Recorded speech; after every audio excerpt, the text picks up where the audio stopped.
안녕하세요. 첫 단어부터 파악하는 영어 시험 전략 첫 단형의 튜터 SB입니다.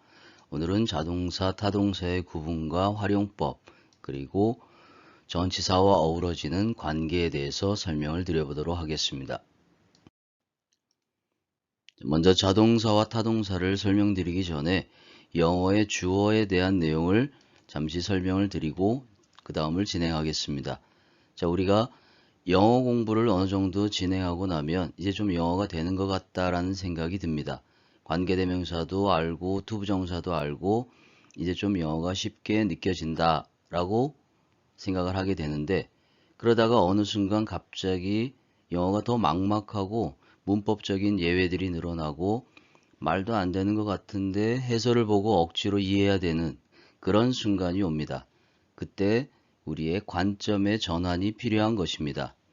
즉, 영어가 어려워진 것이 아니라 자신이 가지고 있는 가치관이나 논리적인 이해력, 이런 것들이 충돌을 일으켜서 영어를 받아들이기가 싫은 것입니다. 즉, 뭔가 앞뒤가 안 맞고 터무니없는 표현들이 나타나는데, 그런 표현들의 중심에 있는 것이 바로 주어와 동사와 전치사가 만들어내는 이미지입니다.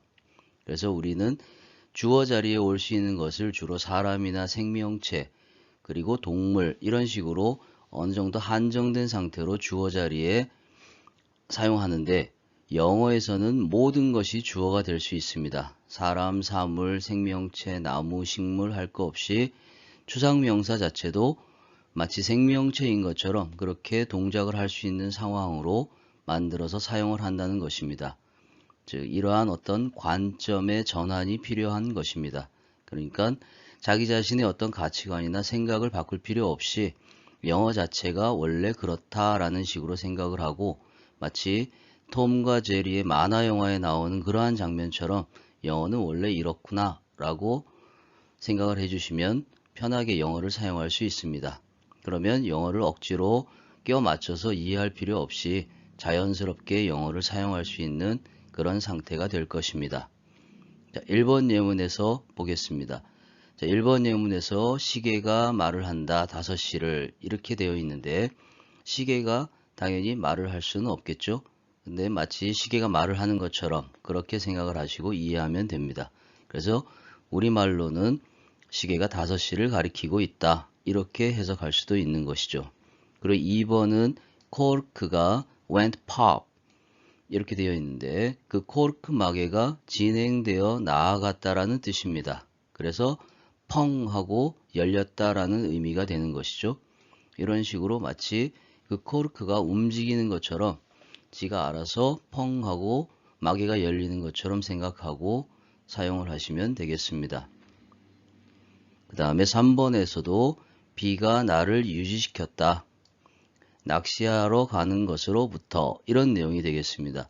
보통 이것을 무생물 주어 구문이라고 해서 무생물 주어가 주어 자리에 오면 부사적으로 해석을 한다. 그래서 비 때문에 나는 낚시하러 가지 못했다, 이런 식으로 번역을 해라 라고 하기도 하는데, 그런 것보다는 아까 말씀드린 대로 주어 자체에 대한 좀 더 융통성 있는 생각을 가지고 조금만 관점을 달리해 보면 충분히 이해할 수 있는 부분입니다.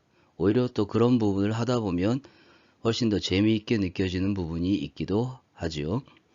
자, 그래서 그 비가 나를 유지시켰다라는 얘기입니다. 낚시하러 가는 것으로부터. 그래서 비 때문에 가지 못했다라는 의미가 되겠죠. 자, 4번은 올해 수능 특강 지문에 나온 부분을 약간 바꿔본 것인데요. 그 소설이 능력을 가지고 있다라는 얘기입니다. 소설이 가지고 있다라는 동작을 할 수 있는 상태를 가질 수 있는 그런 식으로 표현을 한 것이죠. 그리고 그 능력이 뭐냐면 독자들을 전송시키는 능력을 가지고 있다라는 것입니다. 즉, 그래서 그 소설 자체가 독자들을 이야기 속으로 전송시키는, 흡입시키는, 그래서 독자들이 이야기에 푹 빠져드는 그러한 능력을 가지고 있다라는 내용이 되겠습니다.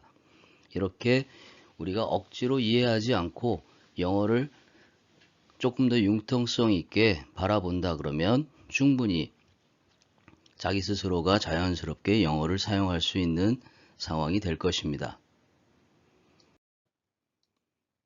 자, 이번엔 자동사와 전치사에 대한 내용입니다.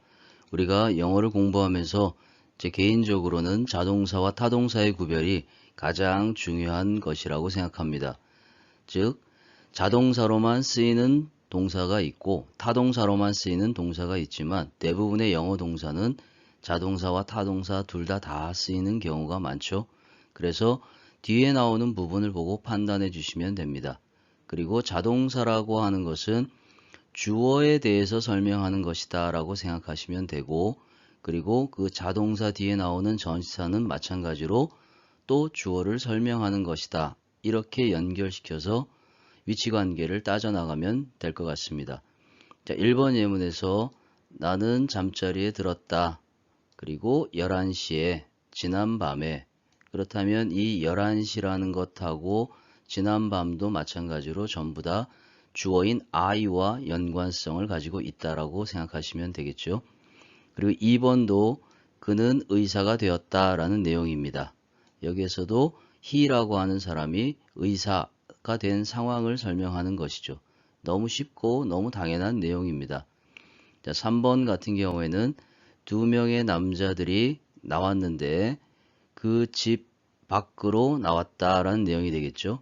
우리가 이제 out of 같은 경우를 전치사라고 표현을 하는데 전치사 뒤에는 목적어가 나온다 그랬죠. 그렇다면 이 전치사의 주체는 누구일까요? 즉, 전치사의 주체는 바로 주어인 것입니다. 두 사람이 그 집에서 밖으로 나오는 걸 설명을 한다라는 얘기죠. 그래서 자동사와 전치사가 주어를 설명한다라는 표현을 사용한 것입니다. 그렇게 이해하시면 훨씬 더 짜임새 있는 영어를 구사하실 수 있을 것입니다. 자, 4번 같은 경우에도 그는 일반적으로 대체적으로 학교에 간다.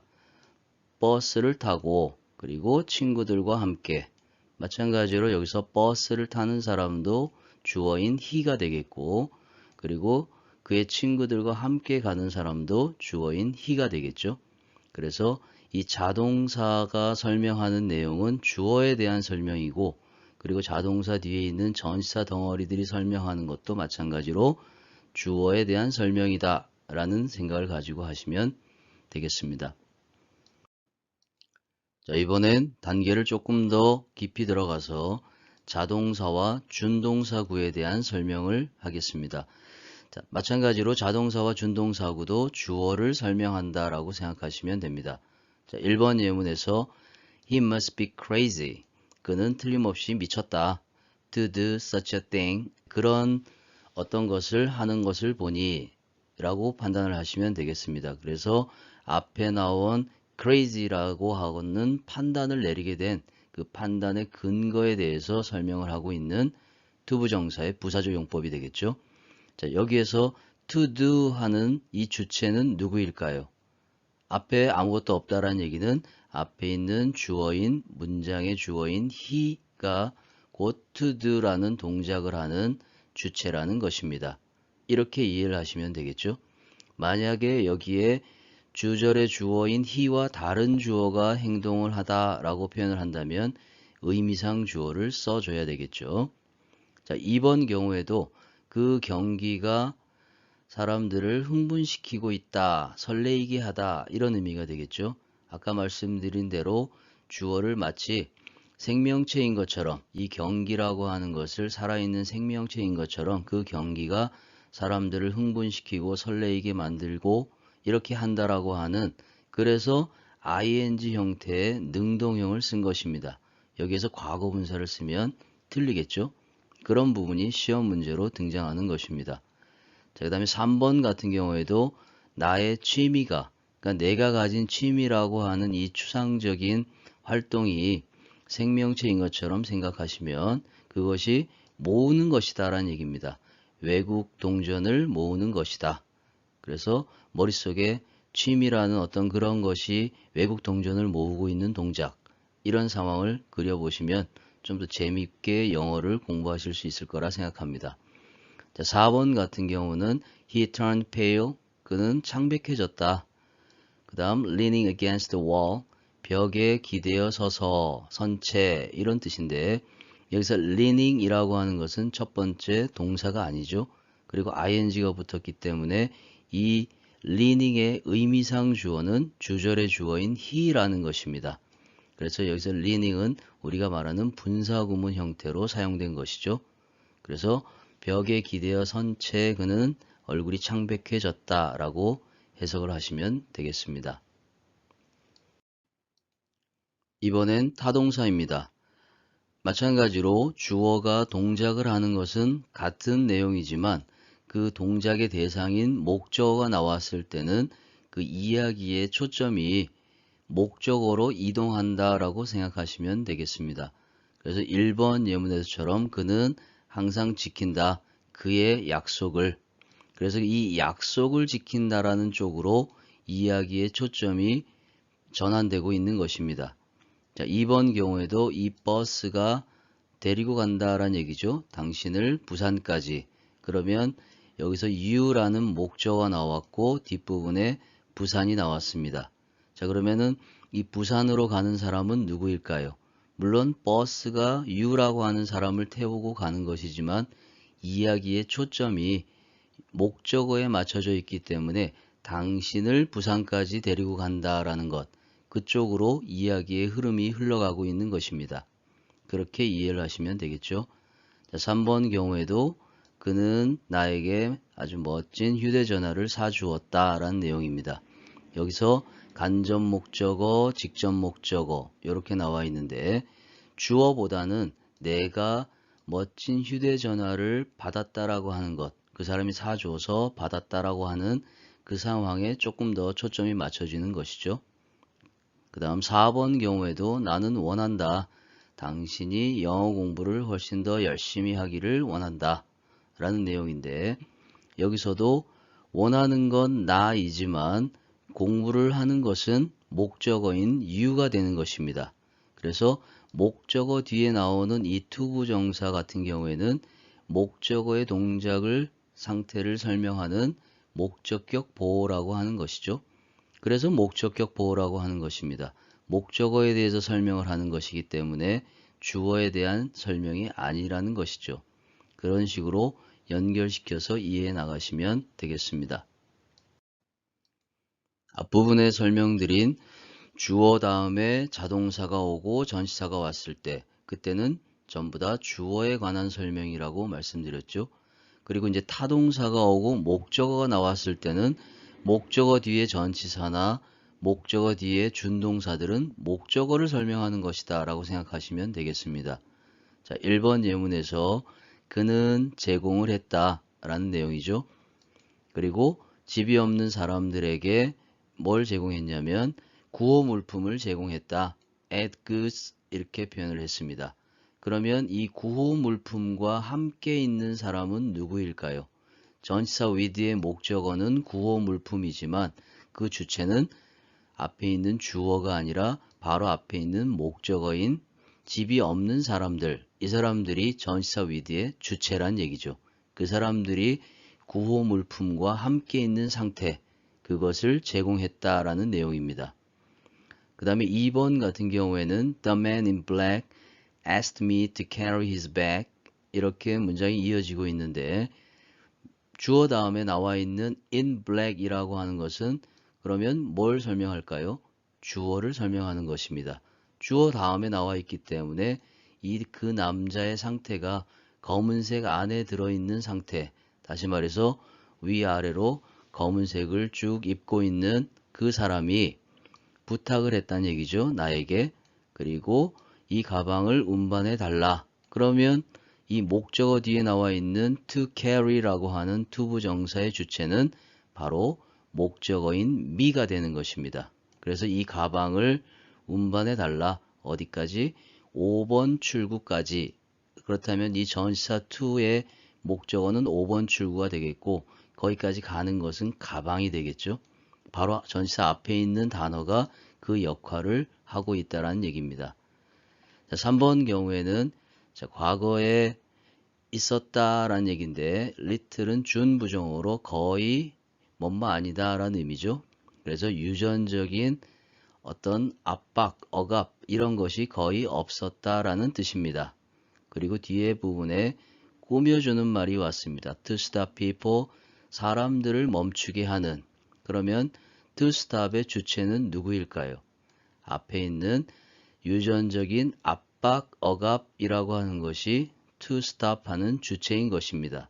그러면 사람들을 멈추게 한다는 얘기죠. 못하게 한다는 얘기죠. 뭐로부터? 비만이 되어지는 것으로부터. 그래서 사람들이 비만이 되어지는 것을 막아주는 그러한 유전적인 압박이나 억압 이런 것이 거의 없었다라는 그런 의미의 내용인 것입니다. 자, 다시 한번 정리해 드리면 우리가 동사를 기준으로 했을 때 주어에 대한 조금 더 융통성을 가지고 보고, 그리고 자동사가 있을 때는 주어에 대한 설명, 그리고 자동사 뒤에 전치사도 주어와 연관된 설명이다. 그리고 타동사가 오고 목적어가 오면 이야기의 초점이 목적어로 이동한다는 얘기죠. 그리고 목적어 뒤에 준동사나 전치사도 마찬가지로 목적어에 대한 설명을 연결하는 내용이다. 이렇게 이해하시면 이제 실전에서 이제 문장을 직접 해석해 보고 느껴보시면 될 것 같습니다.